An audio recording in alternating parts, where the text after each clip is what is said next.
recruitment. Madam is aware of Shri Balaji Society. Our alumni are working with them. So I need not to introduce our institutes to them. Ladies and gentlemen, every one of you are dreaming for a corporate career, good career.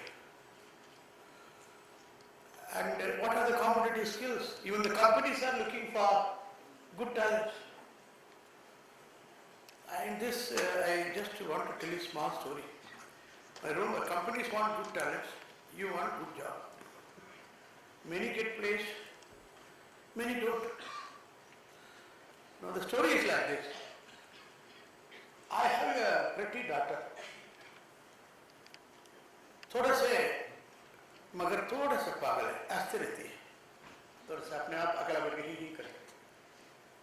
तो मेरा very good friend है जाकर साहब, इनके पास eligible लड़का है। तो अभी मैं देख रहा हूँ इसका शादी हो रहा नहीं, जैसा प्लेसमेंट किसी को नहीं होता है। तो मैं जाको को बोला यार हम दोनों इतना बड़ा दोस्त है लाइफ से, मेरे पास लड़की है, तुम्हारे पास लड़का है, What did we become some these? अभी तेरे दोस्त को रिश्ता बदल देंगे? Now Jacob tells me, yeah, I also want that. But उसका थोड़ा पागलपन ठीक कर दो। पागलपन ठीक होने से शादी हो जाएगी। मैं बोला है, मैं क्या बोल रहा हूँ? डॉक्टर बोलता है शादी होने से पागलपन दूर हो जाएगा। अभी पहला क्या होगा? पागलपन दूर होगा, पागलपन दूर होने से शादी होगा, शादी होने से पागलपन दूर हो जाएगा। So it is like this corporate क्या बोलते हैं तुम्हारे पास if you have all the attributes what we are looking for, we are hunting for you. Now the student says first you take us, train us, then we will do. Corporate says we are not time for it. Limited time. Ladies and gentlemen, this is a golden opportunity to all of you to ask as many questions as you want to ask. Your role model is sitting in front of you. You are not here to be seated and to be very disciplined. Discipline is code of conduct.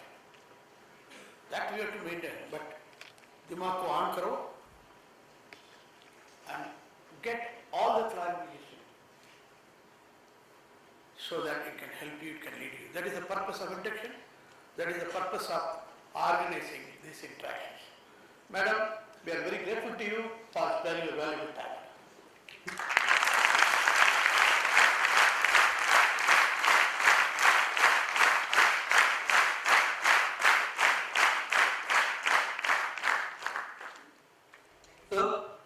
Ma'am, may we have your words of wisdom to guide us for a successful corporate career. The dice is all yours, ma'am.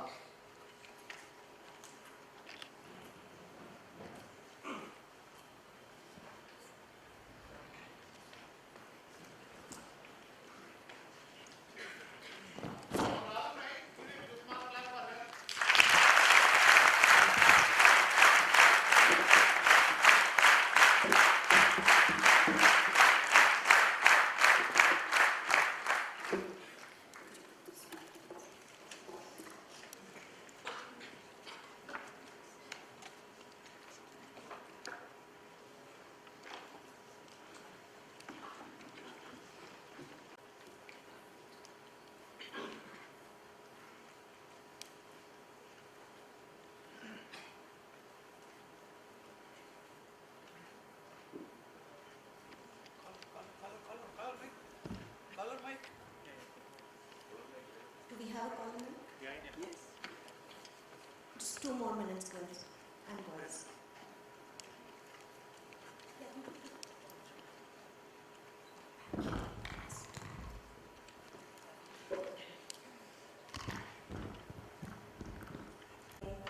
Thank you so much for such a warm welcome. Bala sir, it's such a pleasure that you yourself are sitting here. And I feel really, really happy. Thank you so much. Great. I generally like it to be a very informal session.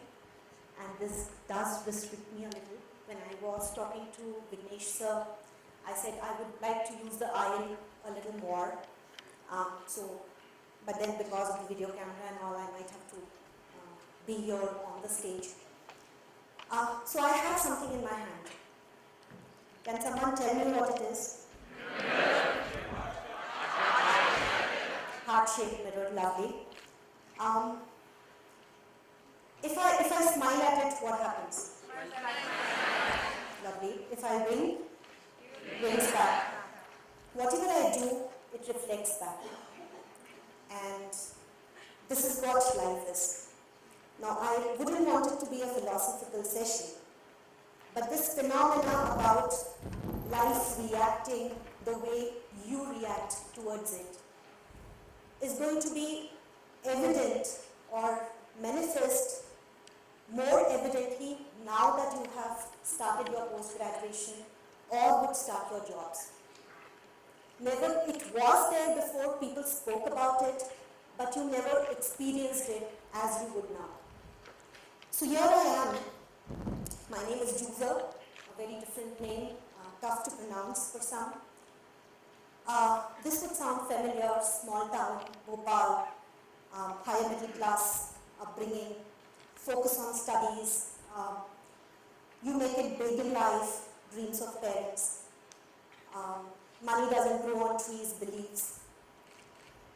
And I'm sure it would ring bells with quite a few. And it is a big daunting task, because when Shweta spoke to me and said, your topic is going to be to talk about your journey from corporate to, from campus to corporate, I said it is very daunting because one, I have to make 400 odd people interested in somebody else's life. And that's me. And second, I have to go down the memory lane with y'all to experience something which I might have missed in the whole run. So let's start. A convent-educated person with a dream to become a doctor, which didn't get through. Dad suddenly found that business administration is one of the areas, and I joined Bachelor's of Business Administration, and rest is history. And life was great till I entered post-graduation. So, what are we going to talk about? Talking about my life. For me, destinations are not important, and I would request each one of you who carries this impression that destinations are the end goals. I would want you all to remember that happiness is in the journey. So there are a couple of milestones that I achieved. My 730 days in a postgraduate institute, my corporate athlete career, some of the simple things that helped me survive this corporate jungle, and obviously the whole purpose of celebrating life. So if we start, 1998 is when I took an admission with a postgraduate institute. It was Indore where I got admission. I'm sure quite a few of you would be from Indore. The whole management aspect was still gaining momentum. The college was colleges were coming out of slumber. Students were awakening to this aspect of management being the in thing. I wasn't as lucky as you all to have so many industrial specialists come and talk to me about what's in, what's out, what to focus on, how to behave, how to sit, what to talk. And life was still cool. Then something started affecting. And to just give you all a small demo, I need some volunteers. I need 6 people. So can 6 of you come here? Any one of you all? Lovely. I like the ones who take initiatives. Come. All boys, no girls. Okay, I need 6 guys. So, and for me, it's going to be practical with a lot of talk. So just bear till we settle the stage. So I need 6 guys, form pairs of 2. Yeah, absolutely, no problems. I would want to get paired up. And so 2 to 4, 5, 6. Okay, I'll call you all in the next event. Perfect. Thank you so much. I'll call you in the next event. Good. Could you all step in front? Can I have a clap for these guys? They took an initiative. Thank you.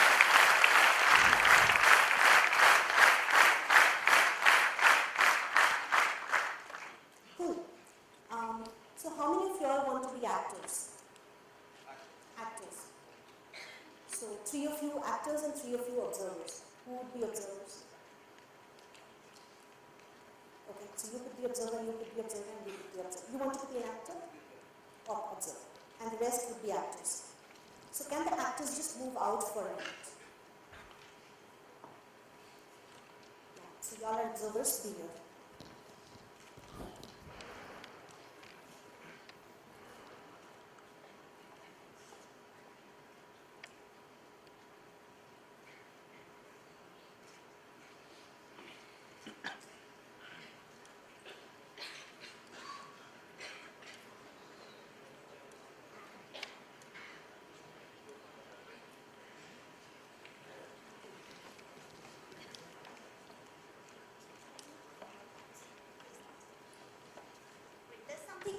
Sorry. So there's something that these actors have been asked to do. And just bear with this because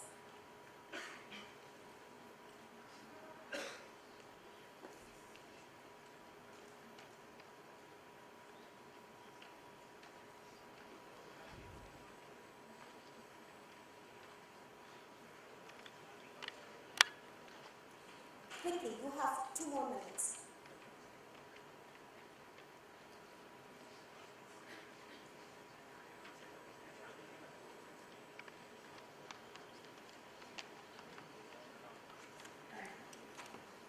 Okay, good done.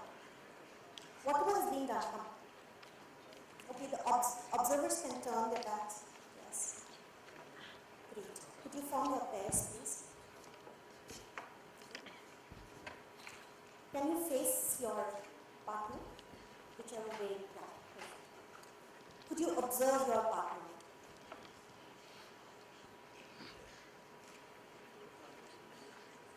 Oh, so can you? Yes. Chaos, and that's very natural. Can I have one actor, one observer, please? Perfect. Now this happens, guys. Great. Can you observe your partner? The observers need to observe the actors. Okay? Turn the backs, please. Turn your backs. Let the actors face. Now observers, the actors are going to make some changes in their appearances. And you've got to observe the changes. Can you make the change?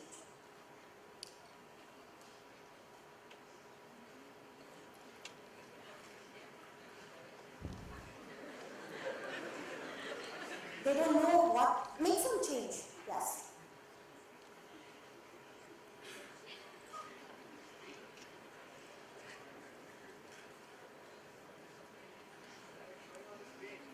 Okay, you could turn.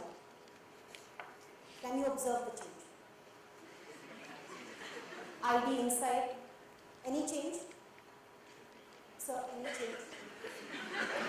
Any change? No? Shirts out? Okay. Anything else? Tie is? Knot is loosened up? Okay. Okay. Fine. There's no change. Okay. ID is inside. Anything else? Okay, one button is loosened out. They did quite a lot of changes there also. Okay, y'all can just stand. I want to ask you, the person who did not change at all and you were seeing others change, what was your reaction? Okay, was there a need that you also wanted to make some changes? No, it was not so neat. Wonderful, thank you. What about you, when you took out your shirt, loosened up, how are you feeling? You've loosened up your shirt, you've changed your appearance. How are you feeling? Feeling different. Feeling different. Full day in shirt. Yeah, in fact you're wearing somebody else's watch. How does that feel? Different. Different. You know what's happening here? And this is the phenomena that location, it was a new batchmate, it was a new roommate, it was a new place where I was like kind of settling down. And you know, this phenomena shall continue with you now, and it would keep getting very evident at every step that you would take in your life now. When you get onto a corporate environment, you may be wearing somebody else's role, you may be taking up somebody else's position. There would be people who would be observing you and pointing out those changes. And then there will be some who wouldn't be changing at all, like people there or here. Now I'm sure some of you all would be thinking, hey, I could have done a better job here by changing, probably loosening up my socks, shoes, whatever. And the guy who did not change at all would also be feeling that maybe I'm just observing right now, but maybe if I get a chance, I would do a better job. But remember, the constant phenomena is change, and we'll talk a little more about it as we go along. But the most important aspect, and I'm sure everyone who would be coming to talk to you all would be talking about this change. But unfortunately, a lot of us hear about the change, but are never told how to cope with the change. And that is the key. Now, a lot of you all are sitting with pens and copies and books. I would want you all to just enjoy the experience and just be with me in my story, because experiencing it is going to be more helpful than jotting down. I'll tell you all when to open the notebooks and write down what I would want you all to write down. So change was something that was happening constantly. Thank you guys, thanks for playing it.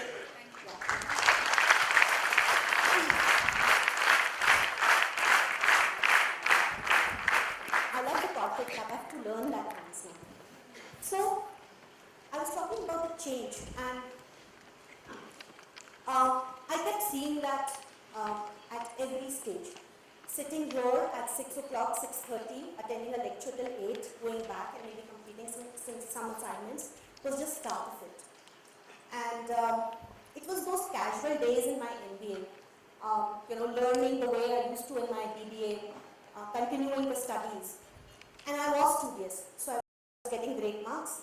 So, everything was fine. Till I happened to take up a case study assignment with Kirloskar Institute of Management. That time Kirloskar was doing very well. So I took up this case study assignment, and we worked out on a framework. And fortunately, our paper got selected, and a team of 3 people went to Kirloskar Institute, Hubli. And I went there, and he spoke about our model. The topic of the case study or the paper was how to build high-performance organizations, or how to build high-performing organizations. And we had built up a model or a framework where we said organizations are cannibalizing their own products and growing up. And it was a beautifully done theoretical paper, done great framework, designing, color printouts, everything. The guys appreciated our paper. There were IMs, SPJNs, a couple of other colleges, top tier, and the panel actually appreciated our paper. Standing there, I had them sit there and ask me, so Joozar, you've developed a great framework. Can you give me some practical examples of how has this been used by organizations or would be used? Now, when I use the word cannibalization, for a lot of y'all, it may be unclear right now, because some of y'all may be science graduates, engineering graduates. I'll explain, and the moment I take up the practical example, you will understand. But let us remain with the cannibalization right now. Unfortunately, I hadn't tested it out, neither had any practical examples to give. And that was a rude shock. So a studious, great performer, combining, a lot of theory, lot of references, everything, but unable to give a practical orientation, couldn't clear the context, the contest, and I couldn't set the context with the panelists. My first fall in post-graduation, and a big change hit me. That the guy in the center who had not changed was me. And I realized that if I do not bring in practical application, market intelligence into my studies, I am doomed for failure, because this is a unforgiving place. Not unforgiving people, but unforgiving place. And cannibalization, let me give you an example. The recent examples are BlackBerry. They did not cannibalize their own product and they perished. Nokia is the live example. In my time, it was Kodak, your pagers. They did not move up and upgrade, and that's where they failed. And that was the framework on which my high-performing organizations model was developed, and people are writing a lot of stories. We couldn't take the paper ahead that time because of this practical aspect missing. I come back and I connect with one of the professors called Professor Garg. I'm going to make this fast now because it would get boring. And he was a teacher at IMS and IIPS. These were very known Tier 1 colleges. And he said, okay, fine, I'm fine to guide you, but my condition is that any student who has to work with me needs to report to my home studio office at 5 in the morning. I'm like, okay. So another aspect of traveling, managing distance, all of that came in a town like Indore. And we made the plunge.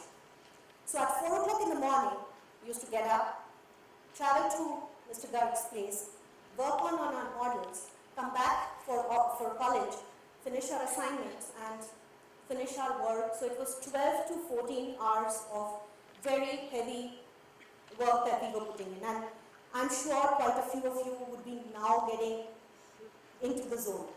Yeah, a change again.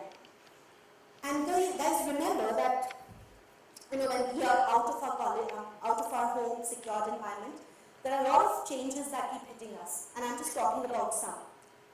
Some changes may give you momentary pleasures, but they may not be beneficial. And some changes may be not so good, but may be extremely beneficial for you as you go around. Now, where are the guys who just came in for the change exercise? Where are they sitting? Okay, can you all see them? They are back to their normal self. They are back, right? Obviously, nobody can move around with their shirts out and stuff like that, right? But remember, if it is a change which is positive, where I probably would have tied his tie properly or done something else to his looks, and he would have gone back and changed back to his original self, would he have been successful? And that's what happened. Habits bring us back to the old habits. So if you are learning something new in your change and you resort back to your old habits, right now it was advisable to change, but I'm sure you would go through a workshop where you wouldn't be asked to change. And that change, if you persist with, you would be successful. So we came back, so we come back to my college, and my first project starts. And I'm like this bubbly girl wanting to go and kind of make it big in that corporate environment, and I pick up a project with Eicher tractors. And like any newbie, wanting to prove that things there, I go to the Eicher factory. Quite happy with the discipline, the corporate environment, AC. At that point of time, being in a corporate with your computer, laptop, whatever was given, I had a computer given with my ID card. It was a great prestige and a moment of pride. Second day of my training, I pick up my bag. I was doing a project on training and development. I pick up my notepad and walk. So they had the corporate section one side and the factory where they were, the lines were spread out on the other side. I pick up my diary and my notebook and I enter the factory section. And I'm talking to the operator there who's assembling the tractor engines. The guy is not willing to talk, and I'm just asking him how is the culture here, do you get training programs? And after 5 minutes, I have a peon come over and ask me to go back to my manager, Mr. Virdi. And I'm like, sure, and I go there, and Mr. Virdi is standing with quite a few of the office colleagues and my training badge and says, who asked you to go there? And I'm like, and he's like, do you know the protocols of the firm? You are not supposed to enter the factory area unless there is an appointment scheduled. And you're not supposed to disturb the factory workers while they are working. And obviously, for a a new person, for a newbie, it's a huge bolt or jolt on your self-esteem, self-ego. And I go back to work. Now you would be thinking, what a naive girl she is. But let me tell you, by that simple example, what I would want to tell you is that this can happen with anyone.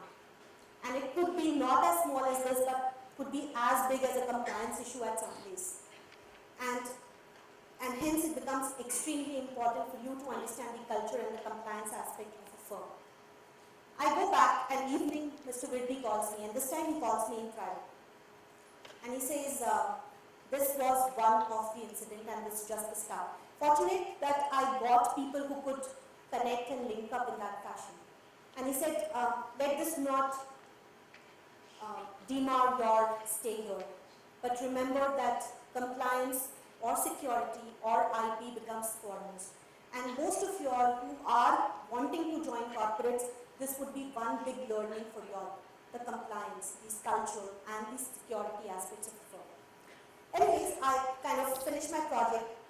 It's a 20-pager.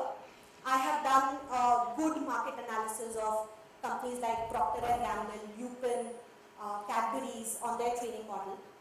And I have done a big research on iSure Tractor's training model and proposed a new training. And it's a 20-pager report that I very proudly come back with. And when the college starts, I have people coming up with nothing less than 250 pages project report. And it's a huge jolt again. And I go back, so I have this group of friends who are like talking about marketing and they have like huge things written in their project reports. And I go back to Professor Garg and I ask him, sir, this holds no meaning. I just have models and frameworks. He looks at it and he says, you know what, a PhD can be done on building on this. And hence, quality matters over quantity. Right? Thank you. And it was a huge motivation for someone who had completely lost hope about that report doing any good for anyone. Anyways, and this is something which is very vital. In your corporate environment or in this college would be pushed for quantity, would be pushed for quality. Remember, if you are writing or you are submitting anything, if you keep quality in mind, you would have an edge for people, against people. Anyways, I go out there and I bag my first job. There were no campuses and this was an IT firm by the name Dias Park in Indore. And I took that because it was obviously an IT and anything. They were giving me an opportunity in HR. But there were a lot of friends of mine who never took up anything that came in because they were not interested in taking up that job. They were not interested in marketing, they were not interested in maybe the tire industries that had come in. And I realized that they struggled in the market for nothing less than 6 to 1 year. And I had a very big learning. In fact, one of my very close friends did not get a job for a year. And I had already got into the recruitment or the hiring arena, and I realized that if you have a job in hand, you have an edge over others who do not. So if you have a company which is coming in, where you are not interested, but you are left with no options, my suggestion would be start liking the job you are getting. Because once in it, you can obviously aim for something bigger and better. But we have this huge, and I want people to have that aim, that clarity, and we will talk about it. But what I'm referring to is that if pull comes to shove, let you not miss an opportunity just because you were too rigid in taking up a job. Because companies look for people who hold experiences. I would, or you would, when you are in the market, would want to take up something which, or someone who holds some kind of experience. So take up an opportunity, grab that change, learn it. Because if you take up a job in the company that you love, who says that you would get the work that you love? Right? So Today, I know people come with this aspiration that, hey, I would like to join only X firm. What if the firm doesn't come? What if you do not get the position, or what if you do not get hired there? I don't want you all to go and get depressed about it, or would want to just feel that, oh, life's not smiling back. Take up whatever comes, because I think once you have something, it gives you an earning boost, it gives you the pleasure of experiencing a new high, and take up and strive for something different. This is something that I learned because I realized that a lot of my colleagues had not taken up a job in favor of wanting to take up something big and better. Anyways, let's move to corporate, and this is going to be a little more interesting. So I joined the corporate, this firm that I take up an offer with. I stay there for 3 years. And when I realized that I need to move to a bigger pool, my dad's very unhappy. How can you leave a job in 3 years? So you can imagine, the kind of values systems that I had at my place. You can't leave a job in 3 years. You haven't learned anything. And I said, no, I have to move to a bigger town to experience something bigger and better. So I moved to Delhi. And during this 3 years time, I learned something very, very beautiful, and it's kind of there on the screen. These are 4-5 key things that I learned in those 3 years, and as we would go by, you would get a insight for. So let's do a small activity, and I want those 3 people whom I had asked to step down, come back on the stage. Those 3 people who went back, and maybe 3 more. This time let's make it a little more engaging. So I have 2, 4, 6 people, okay? Can I have 6 more?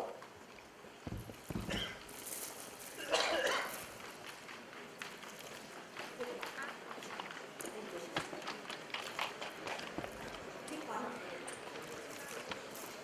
And let's see. Pick one more.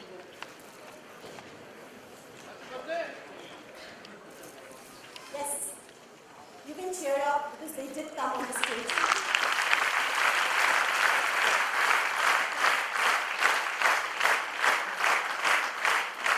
So I can spread a little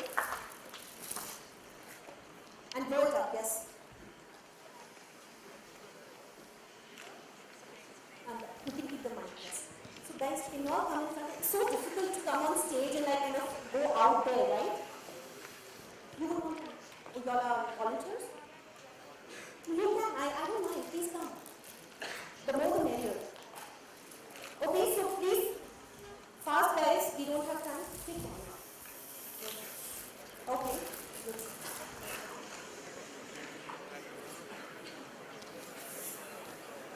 What happened? You need help? Come on, bro, let me see. What happened? The girls, it's like, okay, good. Pick one. You can tie it. Let the balloons be tight so that they don't lose the air.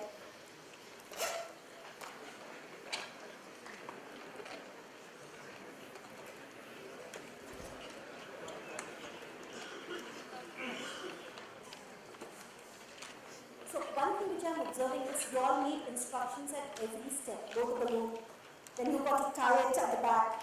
I wouldn't have a Will Smith who can drag the chair from a Men in Black and White. Do you remember that scene? Good. I want some quick thinkers. If you blow a balloon, tie it at the back so that it doesn't lose air. Good.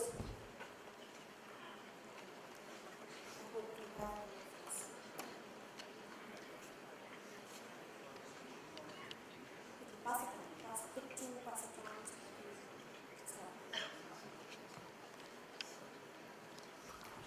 Great. So they all have their balloons and they have toothpicks in their hands. And guys, now what you need to do is safeguard your balloon and burst the others' balloon.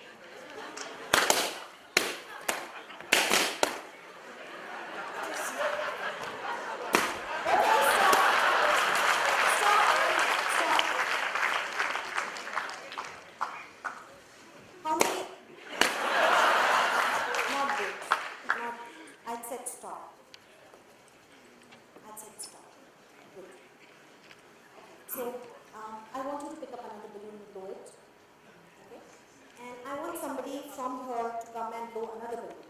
Can I have one more new person come in? Just one, anyone.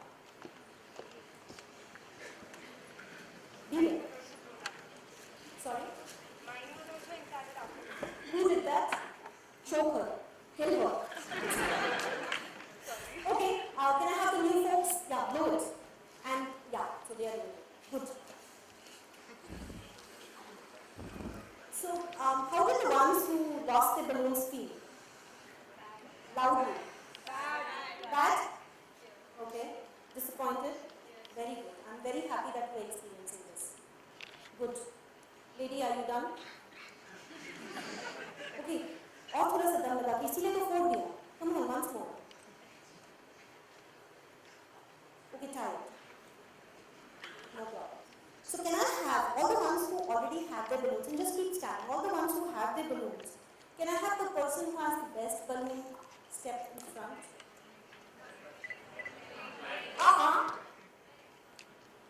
Thank you for doing that, but the best balloon. I like that. Okay. Okay, why don't you step in front? You want to? Or am I pushing you, or you really want to? Or you really want to? Okay. And why did you come in front? Yeah. Because I think it's fine, it's good. The balloon is good. But what were you checking out when I said the best balloon step in front? I was just looking at others like, they are having a good balloon or not, right? What are your parameters of good balloon? Properly inflated? Did I say that? No. I said the best balloon. Yeah. And I like this girl's attitude. She said, my balloon's the best balloon, and she stepped in front. Right? Okay. Guys, this balloon depicts your self-esteem. And it was there on the slide, but I just wanted to make it a little more evident. And your self-esteems are intact, guys. The ones who lost their balloons, please. A thumbs up. But what I wanted to highlight is that there will be situations, and mind that I'm not saying people. All people are good, and there is nothing right and wrong. It's situations, and it's your potential to overcome that situation that helps you protect or use your balloon, right? And it's a very, very fragile piece. You lost it, she burst it at the end of the game, and I like that because you supported me. There were some who were cheering. Those were the parents, guardians, professors, teachers. Hey, come on, do it, burst somebody's balloon. And you would continue to kind of do that in your course of life. I never asked anybody to step up who has the biggest, the best color, or the best size balloon, right? I just said the best balloon, step in front. We always tend to lower our self-esteem and think that we are not worthy, and keep looking at others to compare ourselves, right? How many of you all do that? Right? Yes, and that's privilege. I think we are ingrained as humans to believe and think that. However, the life's different. So, guys, thank you so much for helping me. You all can carry this back.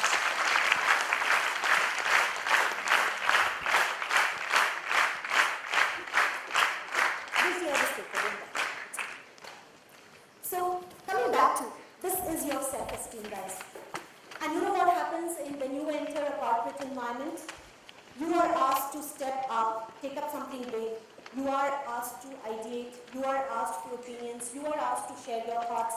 And at every point of time, it is this self-esteem, and it is your own thought about your self-esteem which keeps you dragging back. The moment I asked him, step forward, he was looking at others, and I really liked that because that's what we keep doing. I was talking to Kirti, and I kept telling her, Kirti is one of your alumni, and she's the one who got me here. I was telling her that it takes years for people to come out of their shell and outshine. And there's a very thin line between confidence and overconfidence. I wouldn't want you to step to the overconfidence piece, but being confident and being expressive about your ideas and opinions would never harm you. So just like that friend of mine who stepped in front with that small red balloon, just be that person in your life. Because what what is the worst that will happen? They would not select you. They would say, sorry, we are going with some other idea. But the fact that you expressed would help you move out of your shell and accept or imbibe that change that I spoke about. Right? So 2 or 3 things that become very evident when we talk about self-esteem. One is belief. The other is show your talent and then reward self. And this reward self was something that I learned, and I would want all the ones who are on stage to go and reward themselves today, especially the dear friend of mine, do that. After every corporate win, you know, was it a paper selection, was it a good salary bonus, I started rewarding myself. It could be going and getting myself flowers, could be going and getting myself an ice cream treat. It was probably just going and kind of chilling out for a movie. But that became very important because it improved my self-esteem. I could stand here, make a fool of myself, and walk off with a light heart and a smile that at least I made an attempt. Right? And I want each one of you to remember that that kindle of self-esteem needs to burn high and strong in each one of you. Let's move to another one, which is, you can't see here, which is called networking. How many of you all have WhatsApp? Wow. Facebook? Twitter? Very nice. Now the hands are good. And LinkedIn? Very good. How many of you all know about me?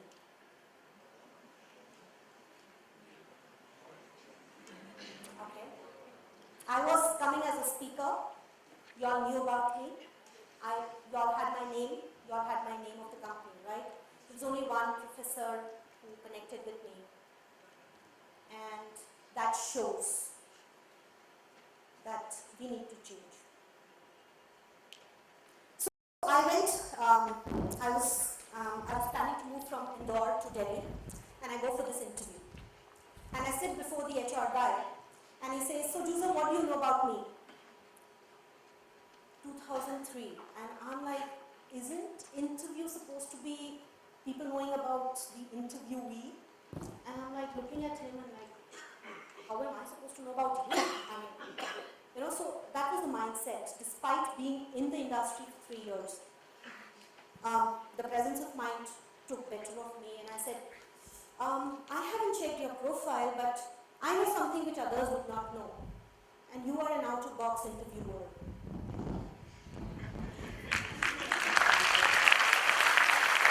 And this happened, I'm not making it up. This happened. I joined Grape City. It was erstwhile Bumka Orient.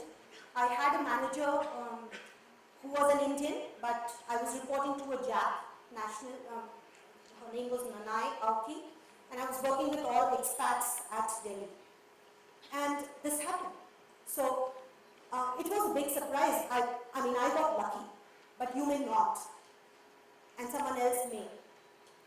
My request here is, and I learned that, you know, I think I made up my, it got imbibed in me that if I have to go and I'm meeting a speaker, I'm meeting a lecturer, I am meeting a company professional, I need to know about him. I had a campus guy come over and meet me a year back, and he knew everything. I'm not on Facebook, guys, because he knew everything about me than probably what I own. And I got worried.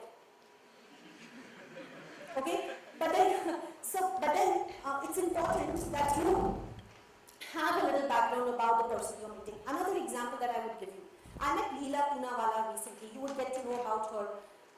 She's a lady who's doing a lot of work in CSR. You would know the full form of CSR. How many of you know the full form of CSR? Perfect. She's doing big work, and as per my rule book, when she was coming as a speaker to Cognizant, I happened to just read something about her. We met in the lift. I was doing the elevator conversations with her, and I had read that she has a keen interest in collecting crystal wares, and she has a huge collection of cows in various actions, mowing, eating, and I happened to just mention that, and she was blown over. Now here, I'm not trying to praise myself, but what I'm trying to tell you is that you keep escorting a lot of delegates, and you would do that as you kind of continue your career in Balaji and elsewhere. Very important that you have your networking ons up. It helps you survive. So I met my JAB boss after clearing this interview.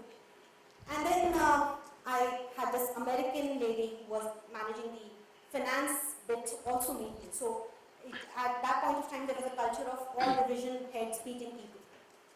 And I go and sit there, and she asked me, so Joozar, relate a very humorous experience or incident in your past 3 years.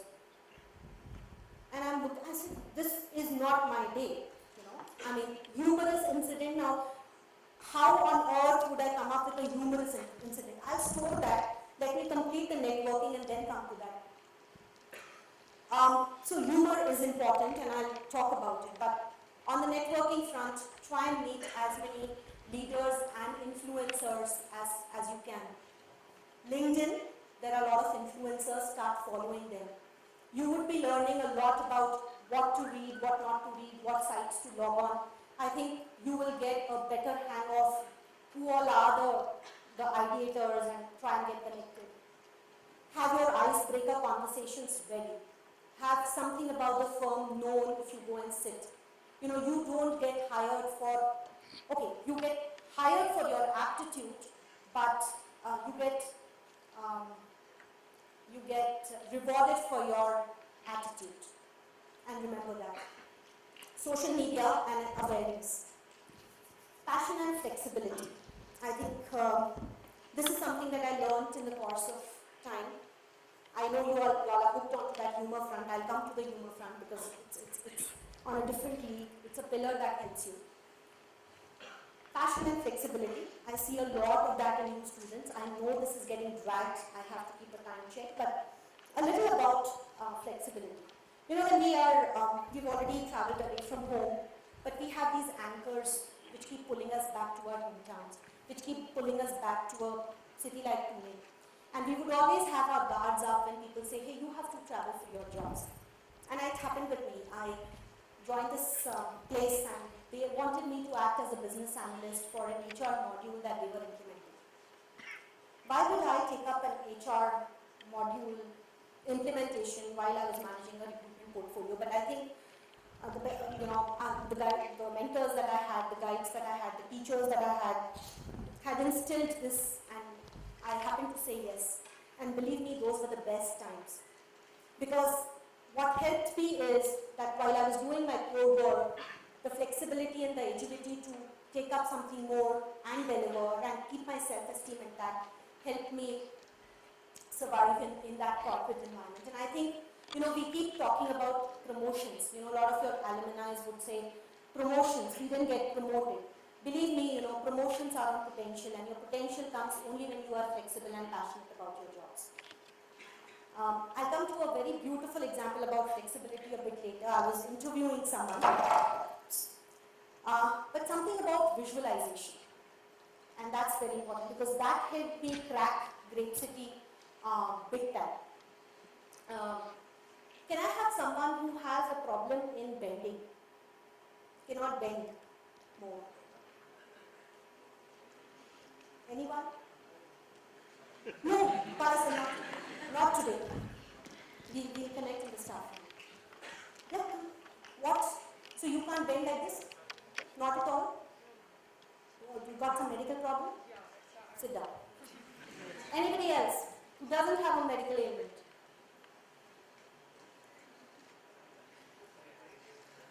You all will have a problem coming down with you. Anybody? Okay? How much can you go behind? Can somebody just stand up and do this? Yeah? No. I want someone else, anybody, stand up. You've already been there. I don't know. Someone else who's not there. Okay, just be there. Just be there, okay? Yeah. Can you just turn? Okay, and bend. Okay. Can you do that? Okay, and bend. Okay, perfect. That's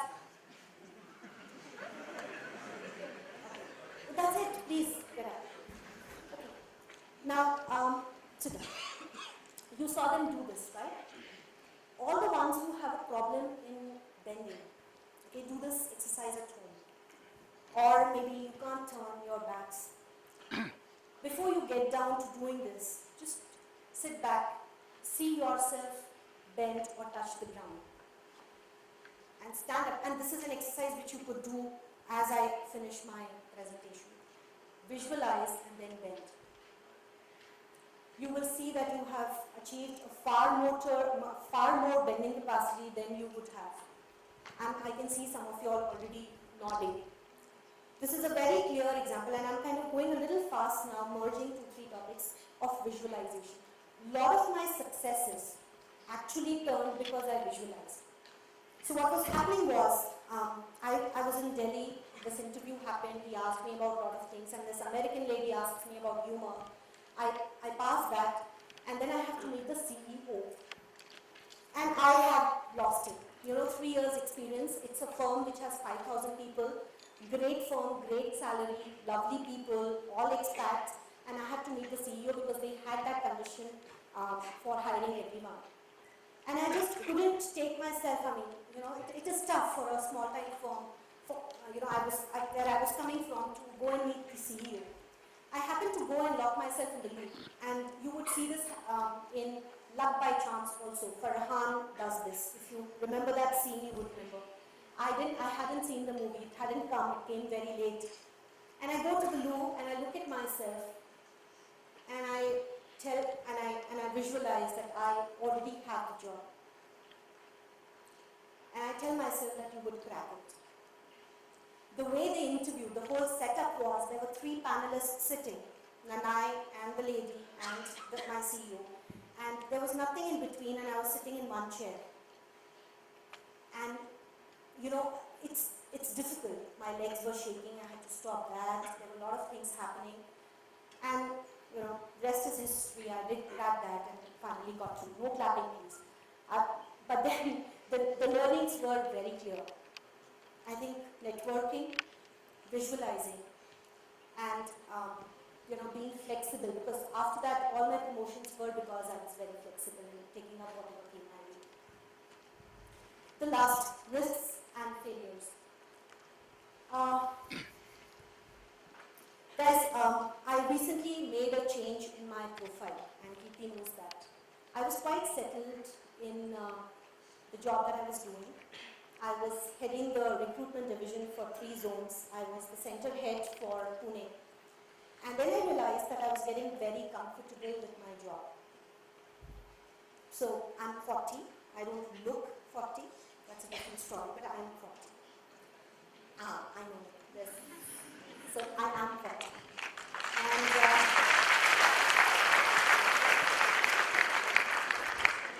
And I should not have taken this cat out of the bag. Anyways, it's the new 20, guys. So and risk and failure is something that I really believe in. If you don't take risks, you wouldn't be there where you want to be. And 2 years back, I took this major risk. I had everything working in my field. I had a great career life. I was settled in Cognizant. I was doing great, and I said, no, I don't want to do this. I want to shift to training and development, because that happened to be my first love right from my Aisha days. And I made the change. So from managing a team of 30 to 40 people, I shifted to managing a team of 5 people. And sitting in a silo, working on some modules and frameworks, and launching the mid-management development program. Last 2 years, we launched that. There's a very heavy focus in Cognizant in grooming managers and doing succession planning. These are words which you would hear very shortly in your course and curriculums. I started doing that, and it was starting from scratch, zero. And I did fail. There were quite a few presentations where I just had an emotional hijack. I just couldn't talk despite having so much of experience. And there were some presentations which sailed through, but could not get implemented. But I learned something in the whole go. So we launched this program, and there were some 7,000 managers who got trained last year. And I realized that, and I had been, obviously, in recruitments you keep blowing whistles, you keep learning. But going and doing it in a different environment and recreating your your own successes is a very different story. And you remember the cannibalization that I spoke about? I actually cannibalized myself. So in your career, be ready to cannibalize your own expertise to move on to something different. But remember one thing, that start or focus on your strengths rather than your weaknesses. And this you can start right from now. You know, if Sachin would have focused on cricket, on singing rather than cricket, he wouldn't have been what he is. Right? Now I shifted because I knew that training and development is my strength area. If you are to make that switch, or you are to select a subject, or you are to select a job assignment, or you are to take up an extracurricular activity, pick up something where your strength lies, because then you will excel further, and your failures would get behind your successes of your strengths, and that's what matters. You work on your strengths. So I took that plunge, and that's happened recently. So I felt this is something and it's shaped me as a person. I think the way I had started looking and approaching life at this juncture, and the company gave me the flexibility. So today the companies are open to give you the opportunity to fail, and fail fast, because they know that you would succeed post that. So risks and failures are the most important aspects that grooms you. And there was somebody who burst the balloon, and I said, don't worry, they've done a good thing to you, because when you have learned the aspect of loss, you spring up even further better. Okay? Let's move ahead quickly to something that helped me as being pillars. Attitude. I think I've always raved about this. I have hired people for this. I hire, or I think every interviewer looks for presence of mind, of common sense, rather than probably you reading the whole, concept study, or whatever you may call it. So people look today for attitude, because one, you have to work with cross-functional teams, you have to work with different cultural folks, you need to collaborate with different groups, and who better than Kirti can talk about it. She's working with some 10 different departments today to get her work done. And I think if you do not have the attitude, you cannot survive. So you would always keep receiving this. You are hired for it. I think the lights are pretty low, so no one got killed by being positive and give your 200%. And I think this was the key. There was something very important, and this is where your books need to come out. I had one of my mentors talk about this, and I have done this all my life. There is a concept called stop, start, continue, and as students, I think you can take to it. What is it in my life at this juncture, after seeing the changes? Now listen, what is it that in my life right now, after seeing all the changes, or after listening to all the speakers that I listened to, that what I experienced, would I want to stop? What is it that I would want to continue in my habits, in my behaviors, or in my doings, which are helping me? And what is it that I have not been doing at all, like opening up a LinkedIn account? Would I want to start? And if you can do this for every 2 months and continue to follow on your changed habits and not go back to your original habits, you would crack the code. Because there is no big science behind it. And we make our managers do this. What is it that you are starting with your teams or yourself? Starting a LinkedIn account, maybe? What is it that you are stopping? Maybe going by my theoretical route, or maybe just dabbling in the theoretical aspects. Or would I look at the 4 P's of marketing and see which companies are applying which P, and what are they doing, and at what stage are they applying it? Right? And what is it that I'm already good at and I have to continue? Start, stop, continue is something that needs to be your guide. And the most important thing following that is, when you say start, it needs to be a goal which is smart. And I'm sure most of you all know what smart is. You all know what smart is? Perfect. So I want to lose weight. I will lose weight. Is it a smart goal? Yes? Wow. Then you don't know what is smart. I will lose 5 kgs by August. You got the picture? I will exercise. I will exercise 2 days in a week at the gym. SMART stands for specific. You have to be very specific. M stands for it being measurable. You need to give a figure to it. If a company says we have achieved profit, you wouldn't take it, right? They have to say that we are a $7 billion firm, right? That's giving a measure to whatever they have achieved.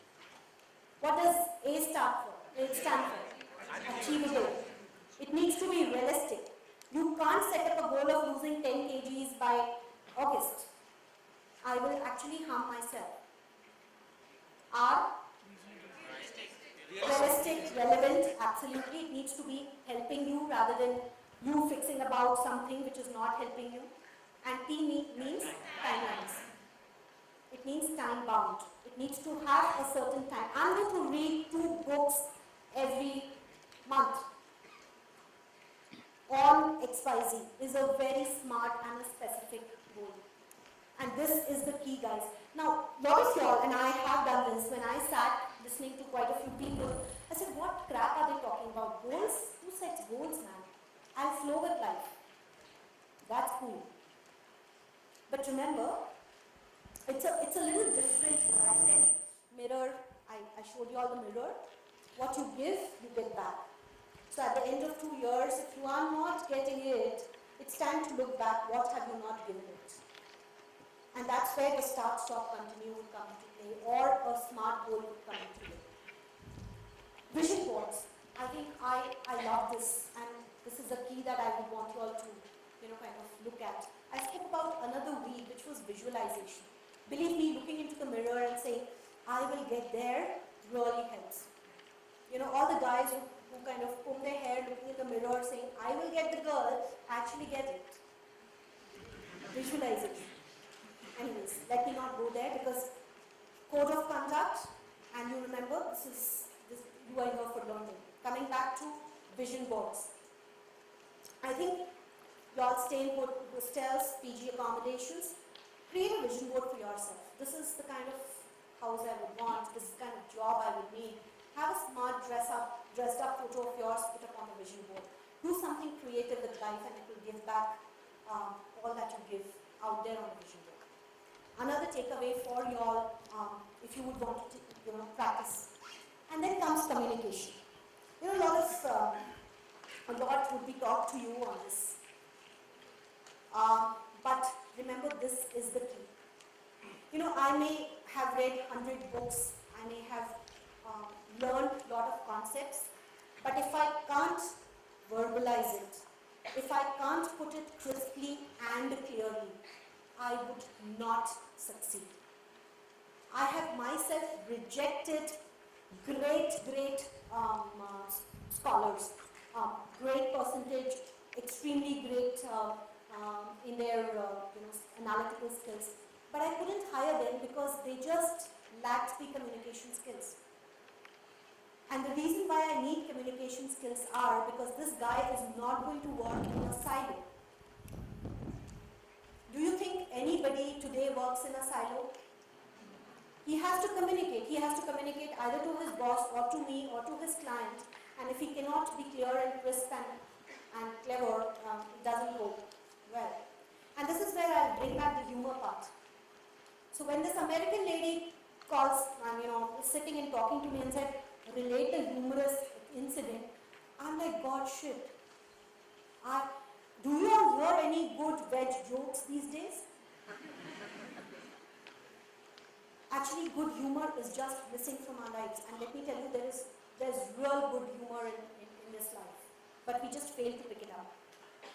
So I was in my first organization. This happened in my second organization, and so in the first organization, I was sending people to US. We were recruiting here, and we had an office there, and there were people going there.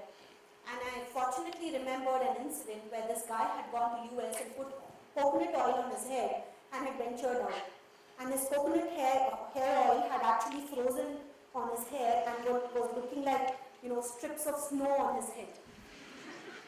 And I just happened to remember that, and I told the lady that, ma'am, there was this Balaji,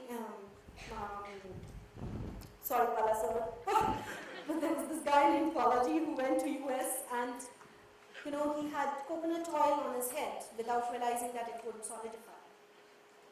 And she had a roar, and she's like, wow, yeah, haha, and yes, that's what we are trying to teach Indians here, first-time travelers, cultural sensitization programs. And Guardian Angel was with me. Have your humor intact, guys. It really helps. And these are messages which you wouldn't get elsewhere. Nobody would come and say, be humorous. But I'm telling you to be humorous. Somebody fell down here on the stage last time I went to a presentation. The guy said I was kissing the stage. Stood up and gave a presentation. Presence of mind and a humor up your sleeves is a must. Great. I think that brings me to an end. I wouldn't want to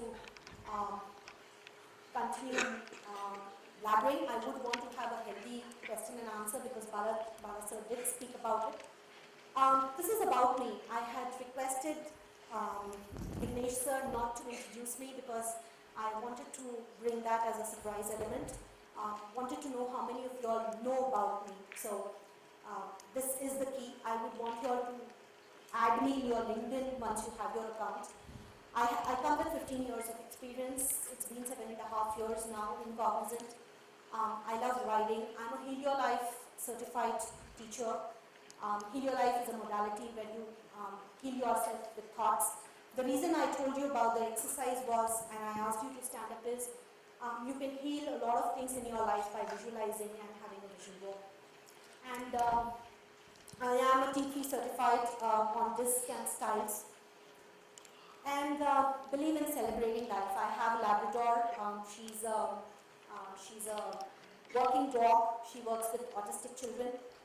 I ride a Harley. I have a street dog.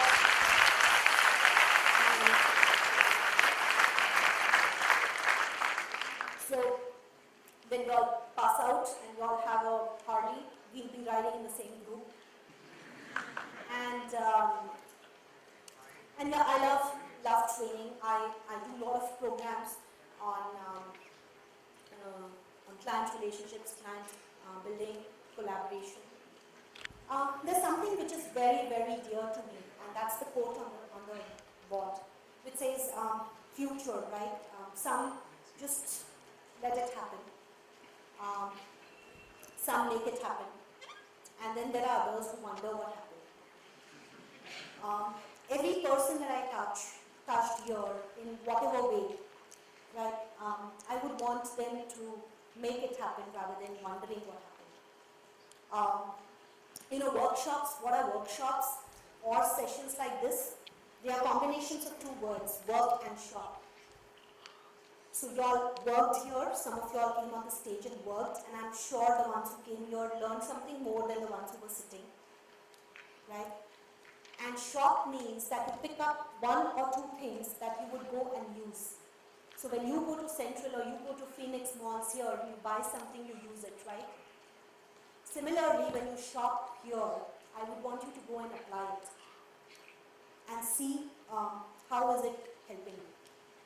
I sign off here and would love the questions coming. You were an amazing crowd. Thank you so much for sitting through. And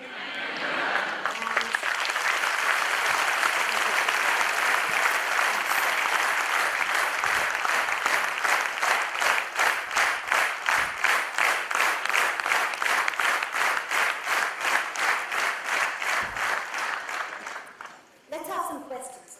Madam, I want to ask a question. Sure, sir, please. See, your explanation today on the communication is a big eye-opener. When you talk about communication, you spoke about spoken English, that kind of thing. And to see that 52% or 55%. 50% body language, Yes. I request you to say it. Sure. And that one till, so that one clip is wonderful. Sure.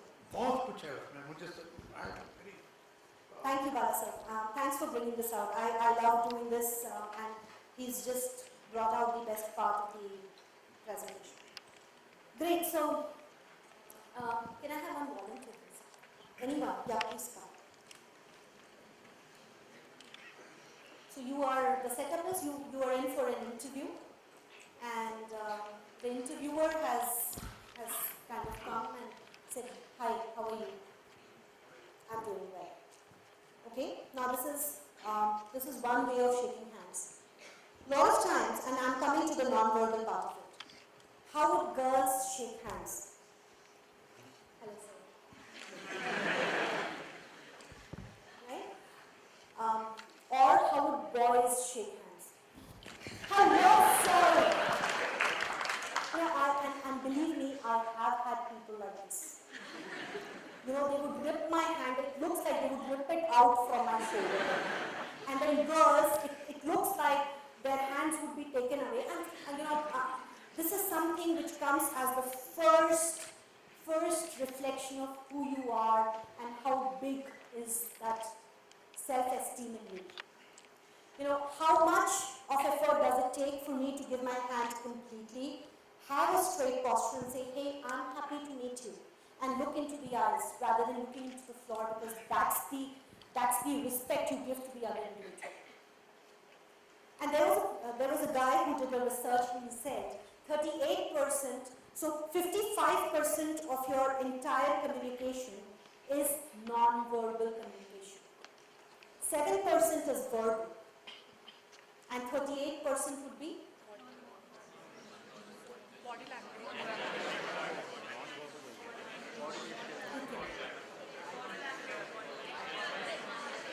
yeah, all of that. Exactly.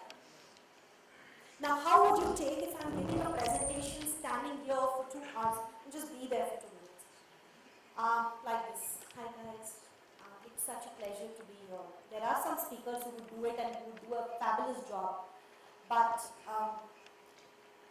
what is the communication that's coming out? Reserved, closed, and how would you feel when I come out there and talk to you all? And the rest is your own. And it is very important to understand that it's not what you say, but how you say. How does your entire body language reflect what you are saying? That would make the difference.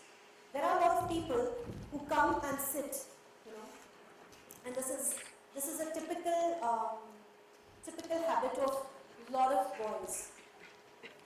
They come, sit, and have this leg going, jumping all the way. And you would find the whole table shaking, and suddenly, the thought of going under the table because it's an earthquake that's coming to come.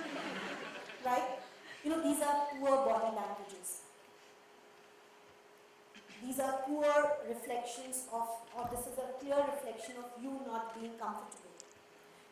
This would be taught to you that when you go for interviews, you need to carry a good folder.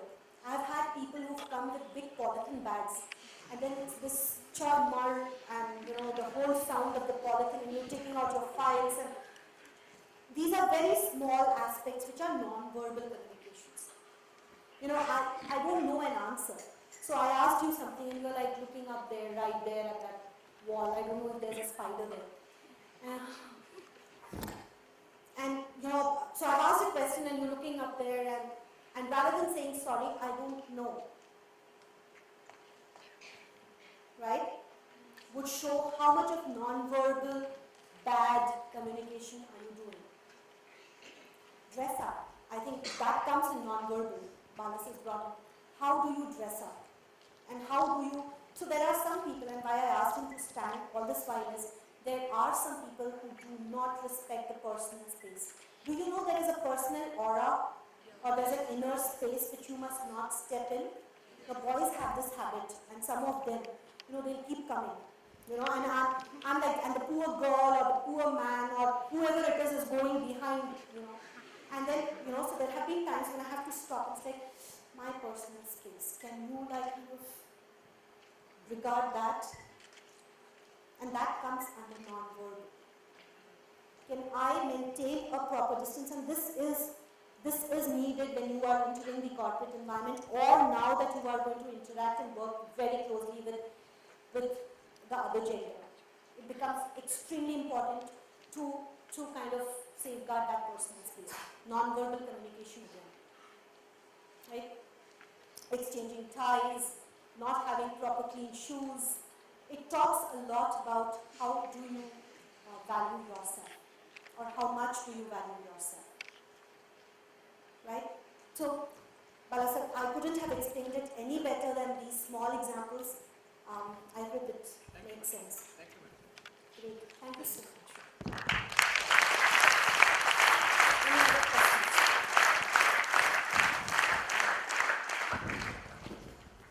So, do we have time? How are we doing on time, Preeti? We are doing well. Excuse me, ma'am. Ma'am, I have a question here to Where are you. you? Yeah. Ma'am, this is Amrita. Hi. And since you mentioned that you hail from Bhopal and even I hail from Bhopal, just curious, where did you do your schooling and graduation from? Okay.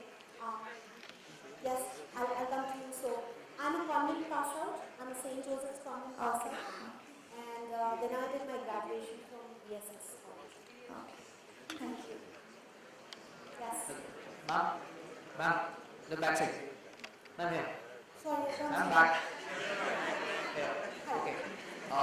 I have a question for you. Sure. Before that, how much time do we have? Ma'am, it's 7:40 right now. Oh, it's 7:40, so we have enough time. You all are not hungry, right? Great. I have a question for you. Sure. Ma'am, whom you select? A person with a closed mindset but in goods and academics, or a person with a bad mindset or bad academics but a willingness to work for the company better future? Like he's a very clear mindset person to achieve the impossible task, and a person with good academics but he's very close mind, kind of play very safe while accepting the challenges of the company. Sure. I would give it another name. Great in aptitude but poor attitude, and decent in aptitude but very good in attitude. Okay. So I obviously wouldn't hire someone who doesn't know anything about the functional aspect, because I wouldn't be doing justice. So there needs to be a certain level of functional or educational aspects that are met. But when it comes down to choosing somebody who's aggressive and who's assertive, bad attitude and good attitude, if I want to highlight it, I would always go with somebody who has an open mindset to learn, a willingness to go out there and say, I don't know, and I'm open to imbibing a new skill. Because I know he would be a long-term employee in my firm. What would happen is, do you know how much of dollars are spent when you hire a wrong, or when you do a wrong hire? It is not just the recruitment cost. It involves a huge amount of other things. Your billability is lost. Billability means you being onto a project and getting clients to pay for it, or it meaning you settling down in the firm, or it means every desk has a certain cost attached to it. I have my own hiring costs attached to things, and if I get in a guy who's really bad in attitude, a closed-minded guy who's like cutthroat, it's good to be competitive, but I said there's a difference between over and confidence, right? I would rather hire somebody who has the willingness to learn, because that guy will give me time and his efforts and stay with my firm to not only let the firm grow but grow with the firm, right? So, and I have done this. 14 years of pure recruitments. I have the maximum rejects in my kitty. So I'm a bad interviewer. Yes. A strict one. Sure. Okay. Oh, very strict. Yes. Thank you. Not, yeah, so Kirti has the stories of my interviews. Anyways, yes. Good evening, ma'am. Okay, so I'll come to you. Yes. Good evening, ma'am. I would like to know how difficult it is or how easy it is to go into software companies like yours without any experience. Like I'm a civil engineer, and now that I'm doing management here, so I would expect to get into these IT firms. So how difficult it is for What me kind to of get career are you looking for in the IT firm? marketing? So firms like mine, we have a different track for business development and sales. But definitely there are firms who are quite open for hiring management students like yours for such positions. If you really want to get there, you must start getting a hang of the market trends and market, the geographies and the market trends and the products to crack it through. But I think it's possible. Cognizant, if you ask me, it's a little difficult because we have a different track altogether. But other firms, I think, I was asking Balaji today, are e-commerce firms coming? Because there's a huge burst of e-commerce in today's market. You stand a fair chance. And you wouldn't need to, all you need is good entrepreneurial skills to make it there. We don't require software knowledge or something like that. They will give you the software knowledge. So whichever product you would go out there, if you are selling a FlexQ product of Oracle, they would give you a complete download. Remember, what's important is the functional aspect of it. And that is why I'm continuously saying that you understanding the IT industry trends will be the key. And knowing what are the products and what are the different verticals and horizontals available. That would be the key for you. Thank you, ma'am. I'll just take his question and come back to you. I know you've been putting up your hand. I'll take yours and then come to you. Good evening, ma'am. Sure. Ma'am, you spoke in detail about communication skills and you mentioned that non-verbal part is more important than the verbal part. So my question to you here is, when somebody is verbally fluent enough and good enough, does the non-verbal part follow automatically? Not necessarily. How would you take a person who has the habit of digging his nose while doing a great conversation? The reason I am asking this question is because I think I'm confident and fluent verbally, and all those things that you demonstrated on stage comes to me naturally because nobody spoke to me about it. So I thought, It is also coming because remember, confidence does come. You do understand, and it's also the upbringing that you are, the fact that you are speaking fluently in English also shows the school you come from, the values you hold, and all of that. There are some who haven't got that kind of a grooming, right? And that's where that edge needs to come. In fact, you won't believe, one of the management trainings that we are doing for our executives is executive presence, where there's a heavy focus on impact and influence, how to stand and talk to audience, how to actually kind of improve your body posture. Right? So while it may come naturally, there are still some keys that you would learn if you read a little on this science. Right? Because there are quite a few things which people do which may be unnerving for others. Right? thank you. I'll go to him, please. Yes. Good evening, ma'am. Ma'am, what I want to ask is, sometimes some students have good academic records in 10th and 12th, but they are not having 60% in graduation. Means they have 56, 57 or Yes. 59 like that. Yes. Ma'am, then some companies come with the criteria, and even though those students are having nice communication skills, and still they are not eligible to sit in those companies. So I just wanted to ask, what are the factors on which the company decides the criteria for selecting the candidates? Thank you.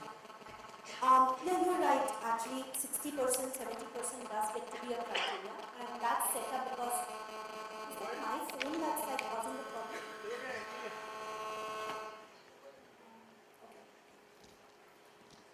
So yes, criteria are put. In Cognizant, we have a certain percentage criteria.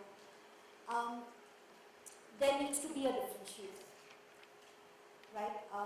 Now, I belong to a philosophy or school of thoughts where I don't mind interviewing a graduate if he fits the job or the role or he has the caliber. but there needs to be a certain protocol or a certain policy that each company sets for itself. Otherwise, it would become too humongous a task to manage certain processes. Nevertheless, in Cognizant, and I can tell you this, once you've had a certain experience, so if you are like 5-6 years experience, and then when you have come down for an interview, so as freshers we have a certain criteria and you need to fulfill it, but as experienced guys, when you come and we see that there is a certain percentage drop in any of your curriculums, like in any of your studies, we do kind of give it a thought of creating a deviation, and we have hired people despite they having a 56 or 60, less than 60%. But we wouldn't do that with the freshers because we want to maintain a certain scale for selection. And otherwise it would become too humongous a task to screen and shortlist. So there are certain protocols, and we need to live by those. Thank you. Yes.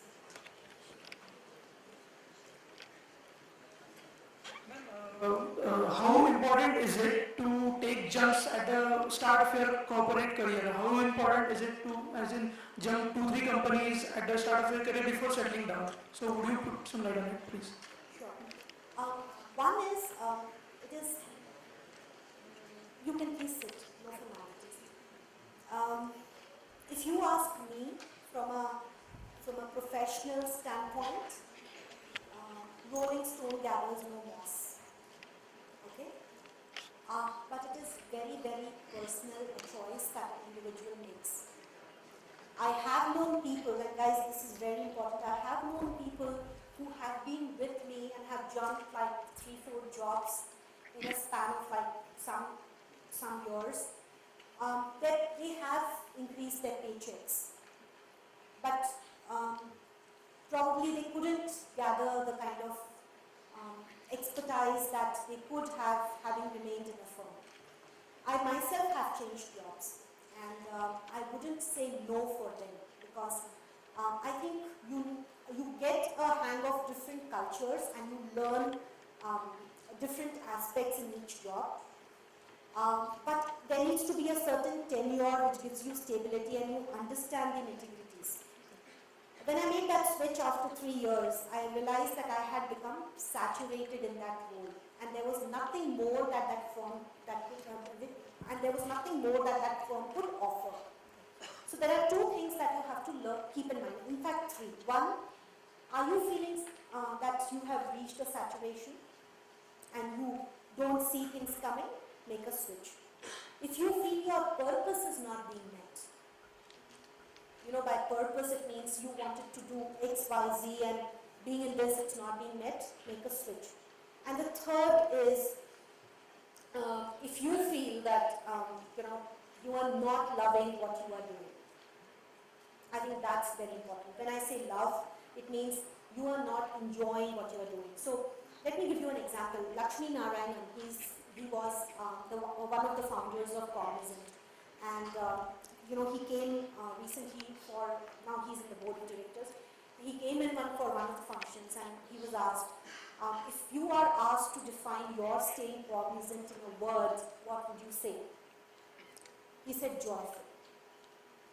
There has never been a day in my life that I have not liked going to Cognizant and working. And the day I would not feel joyful, I would not go. Right? So I think loving and enjoying what you're doing is very important.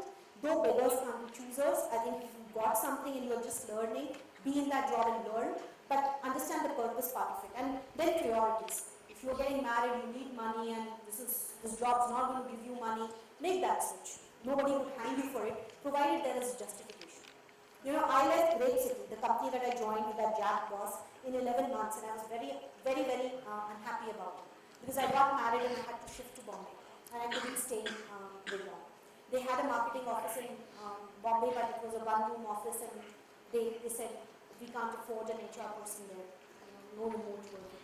So I left that, and I had a genuine reason. Make a switch if it is really needed. Okay. Yes, please. Good evening, Yeah, I can hear you, please, and I'll repeat what. Yes. Ma'am, my question is related to the industry. Yes. Right now in IT, what's the pattern of attrition that's going on? And in response to it, what employment engagement programs do you in Cognizant carry out? Great question. Are you from a management background? Yes, ma'am. I've done my BBA You've done it. in HR specialization. Take a seat. Yeah, I think the attrition in IT is high, and you know the reasons. I have seen people shift for 50,000, which is very unfortunate.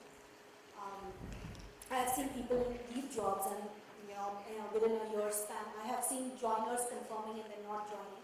All those things have happened. On an average, it is 10 to 12% if I average it out. In some firms, it is also going to 15 to 17%. There are quite a few things that we have started doing. Now, apart from that, let me tell you, there are a lot of, so people only look at the attrition part of it, but this is something which is very interesting. There are a lot of guys who are joining us back also. Our alumni who are joining us, and it has happened because of the employee engagements that we have been doing all this while and a heavy focus on alumni hires. But let's finish the employee engagement part first and then come down to this. So there are quite a few innovations that are happening in this aspect of attrition. One of the innovations that I can talk about in Cognizant is it's called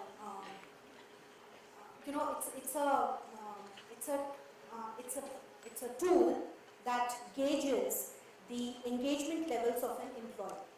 So you've spent X years on this role, not got promoted, or may not have received a good rating, or maybe wanting a switch which is getting fed by the HR guy. You could be a probable case of looking out for something else, right? So I wouldn't give you the name of the thing, but we have these indicators or tools inside internally in the organization which are measuring the engagement levels of individuals. And accordingly, the talent managers are speaking to these guys. Now that's on a different level. The other engagement activities which we keep doing to engage campus hires is campus engagements, campus campus corporate collaborations. We do a lot of celebrating Cognizant activities where y'all are engaged in a lot of other aspects. Our employees are engaged. Third, we are engaging women employees big time. Giving them the flexibility of working from home, giving them prolonged maternity leaves if they desire, having crushes close to the office so that they could manage work better. We are also ensuring that we are doing a lot of, so we don't allow spouses to work in the same project, but we do encourage spouses to work in the same organization in different projects, so that it's a family, bonding that gets created. So there are a lot of people at senior levels who have, kind of their partner working with us. We are trying to do a lot of family events where the family feels a part, and this has come from the manufacturing units. You remember the Tatas and the Birlas, or the army for that matter. It's one of the biggest institutes which engages the family to the level that they feel a part of the army. So there's a lot of things happening on that front. And then coming down to alumni, I think we have started doing a lot of focus on alumni on social platforms and in a physical manner. 2 years back, I brought in the alumni hiring piece in Cognizant. We did a program called AIRS, and that was the first time in an IT industry that simultaneously at 5 locations, we had the alumni come in from different quarters and engage with our business leaders. And we did almost 7 to 10% of alumni hirings. And one of the best feedbacks that we got was that we went out of Cognizant but could never take Cognizant out of our hearts. Right? So the engagement activities do not stop even after you've moved out of the company, because you keep engaging in some manner. So it is engagements within and outside. And likewise there are quite a few. But yes, attrition is pretty high, and especially in that 2 years to 5 years schedule. That's when people switch for a mere 50K. And another very we do is we just don't sell the job. We sell the growth. We sell the other benefits the employee will get. We sell the job flexibility or the rotation that would come with the person joining us. And that is what you all need to learn. So if somebody is asking you, how would you, influence a person to join a company, you would say, yes, salary and role is one, but I would want him to speak to a senior guy in the company and let him know what is his career progression going to be. Right? What would he do after 2 years down the line? That is where we would track it. Now for some it may sound a little too, superficial right now, but once you start learning, you would understand what am I saying. If you are joining, if you are from telecom or you are from, the ITP, world, knowing about your progression will be the key for you. And that's why you would take that job. So that's what we are. Yes. Guys, I hope there is no sigh here, right? Y'all can still take up 2 more questions, 3 more. Amma, Yes. here. Yes, hi. I want to ask a question. Sure. Can I take the ladies' question first? What things would you suggest for having a better career, best career rather, in HR specialization? Apart from the communication? So could you rephrase your question? I couldn't get. What things should I keep in mind these 2 years, being a HR student, so that I can have a better career in future? Beautiful. I hope you all got it. What you need to work on to get a better HR career. The applicability part of it, that is the baseline. You would have a lot of theory up your sleeves, but if you do not understand the applicability, application part of it, the practical approach to things, you would lose it. And take a seat. And another very important thing, guys, when we are talking about career or we are talking about a particular field, you would want to concentrate only on that, and that is where you make the biggest mistake. I would want you to know as much about a film that's getting released and an actor doing a great job as much as a Maslow's theory. So what I need is a all-rounder rather than somebody who's very focused. I need focused guys, but your antennas or your approach towards things should be that you should be able to talk on all aspects with an individual. Because if I put you across to a client and you've done the work, you are. So let me give you an example. You are implementing and they have done an acquisition and you are working on some HR policies with an external client partner. You've done your bit and you're out for lunch. Are you going to continue talking about work? Or you would have to pick up topics which you could discuss with him. It could be weather, it could be an earthquake in Nepal, it could be a film institute's director being chairperson being selected and he not be doing well, or he may not be doing well, or Gajendra being hired. I think all these aspects need to be like I'm talking about. So practical aspect, applicability, and general awareness is very important. Read newspapers, guys. I think that is very important. Sometimes in my interviews, people have come, sat down, and I've said, so what were the news headlines? And the guy's like looking at my face just like I looked at that interviewer's face. How am I supposed to know about you? And I just want something very sharp coming out. What's happening on the business arena? Just know about it. I think that's the key. I'll take your question, please. Give a comparison. What is a fresher? So then, yes, Fresher and one is an experience with 3 years of experience in IT field. yes. But the person who is a fresher is knowing as much as knowledge as Okay, so his question is, there's a fresher and there's an experienced guy and the fresher has more knowledge.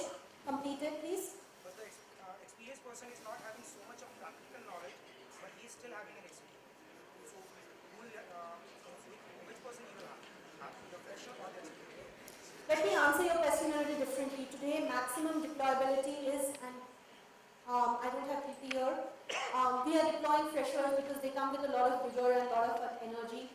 And if there is a choice, and I really have that choice, I I would go in for the person who's coming up with that rigor and that technical know-how. It is not about experience, it's about what you bring on the table. The guy may have just sat on the chair and warmed it up and done no work, right? So what pays is your worth of how much can you like kind of come out there and produce. Yes?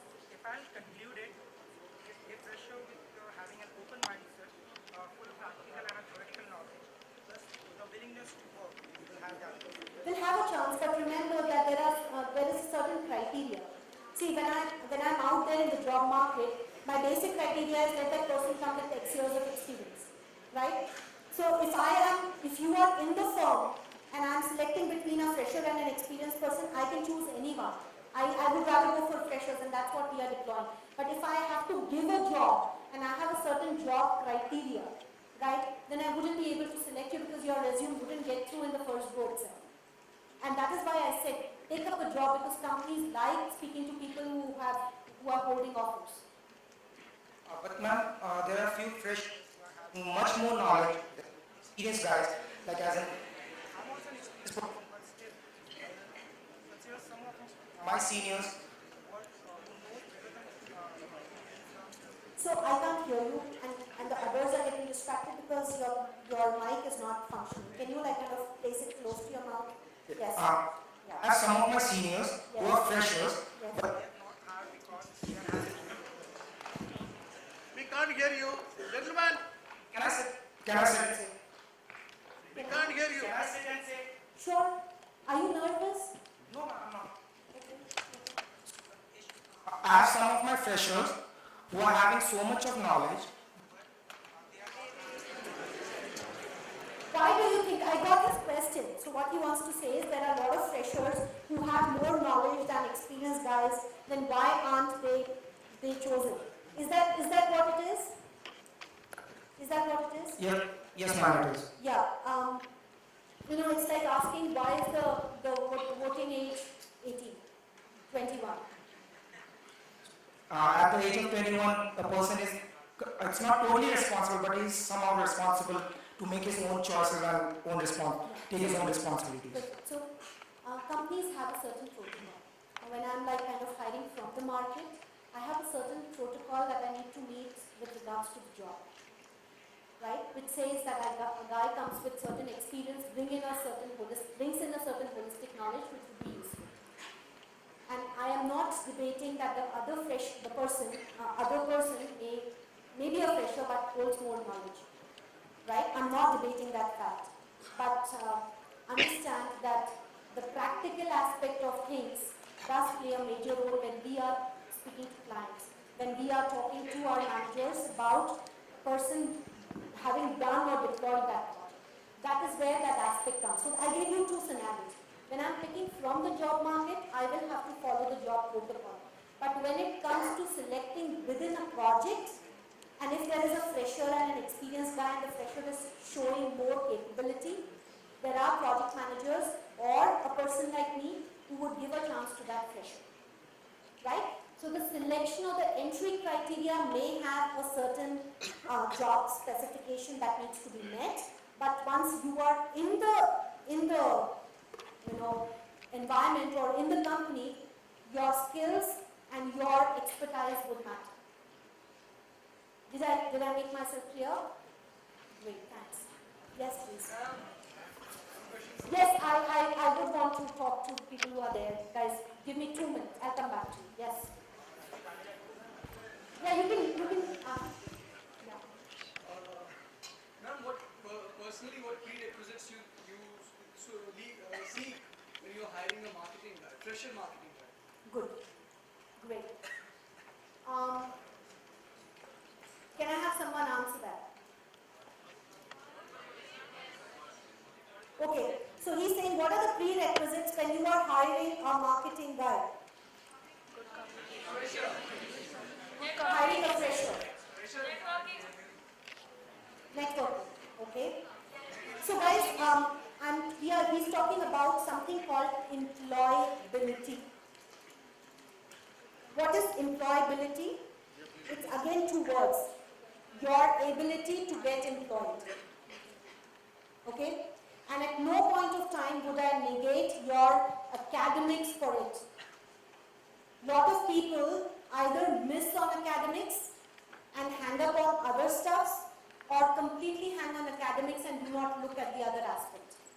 Academics as much and is as much important as the other aspects that I spoke about. Now, what do you think would be the role of a marketing guy?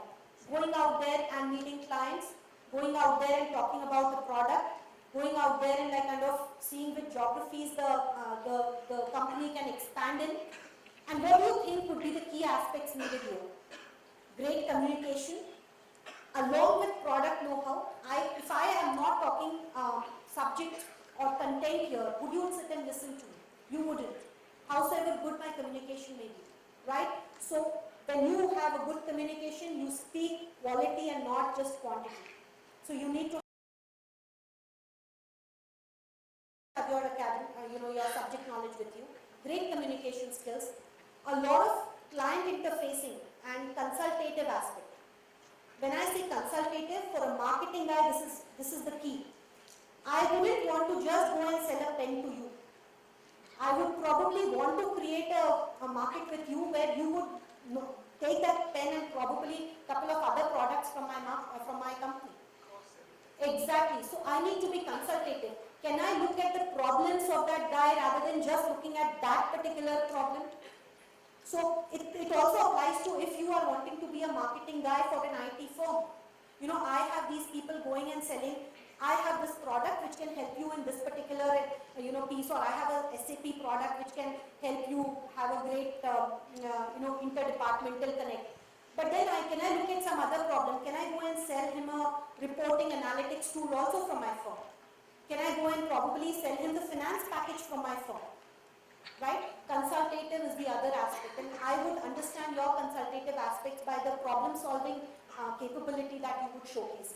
Your ability to manage a problem when it comes to you when you are in a client meeting.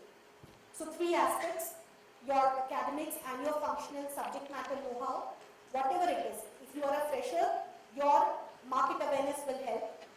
Your ability to communicate clearly and being consultative goes predominant for a marketing person. Yes.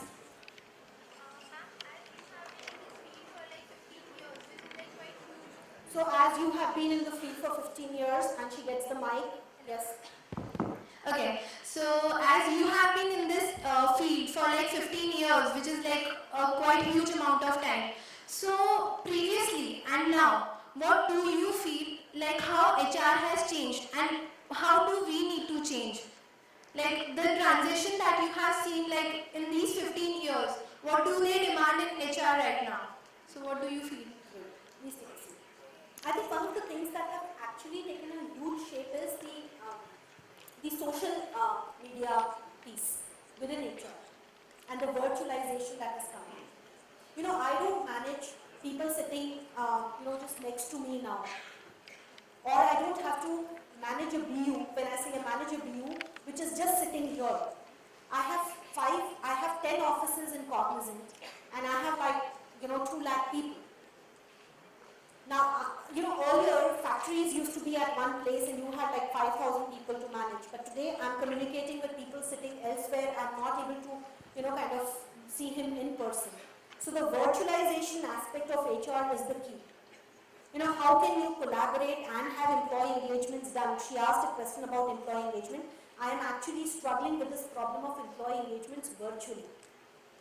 People would want to connect would want to get everything at their desks.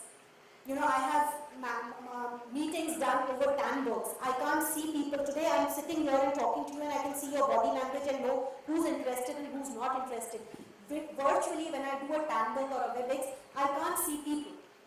And I have to still communicate and get my, get my things going, maybe do an engagement or maybe you have my policies taken up or do a catharsis session with someone.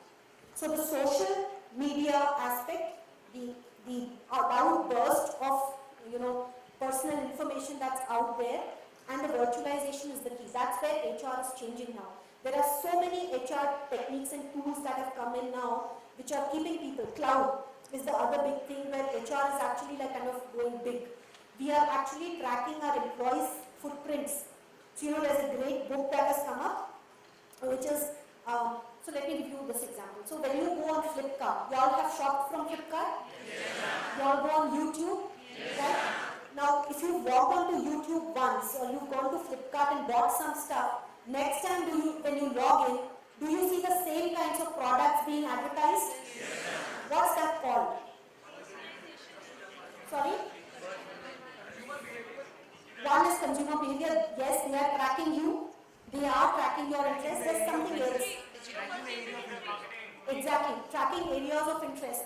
In our terminologies, there's a book that's come out called Code Halos. CODEHALOS, Code Halos. You are being tracked.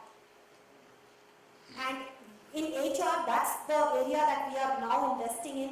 How can we track our employees' code halo? Which books do you read? Which training programs have you been wanting to attend? What are your interest areas? If I can track your code halo, I can give you things which are of your interest and your longevity in the company increases. So in a nutshell, for you at this point of time, virtualization of HR and the huge outburst of information or social media is the key. Okay? That does not take away the base, which is your academics and your theory. So do focus on that, but start looking at the practical aspect of it. Okay? Ma'am, I want to ask one question. Yes. I know, I'll stop it. Just last one. Guys, and the rest of the questions you all can mail to Vignesh sir and he can mail me back and I will get back to you. So don't bother. I'll give you that bit. I know I'm also doing it. Yes. Ma'am, what are the different profiles do the marketing people get in IT companies? So, in IT, direct sales are lesser. Direct sales don't happen. It's more about business development. So, it would be doing business development in other geographies, or it could be, connecting with client partners and understanding the client's needs. And then, yes, some part of direct sales also comes into play. But it is different from the retailer model, right? Because we are selling concepts, we are selling services. So it is different in that format, and business development takes the key role. Then comes branding. We are doing a lot of work around branding, and marketing. Obviously, you would realize that part of it does come into that specialization also. There is a lot of opportunity in that arena also, from an IT standpoint.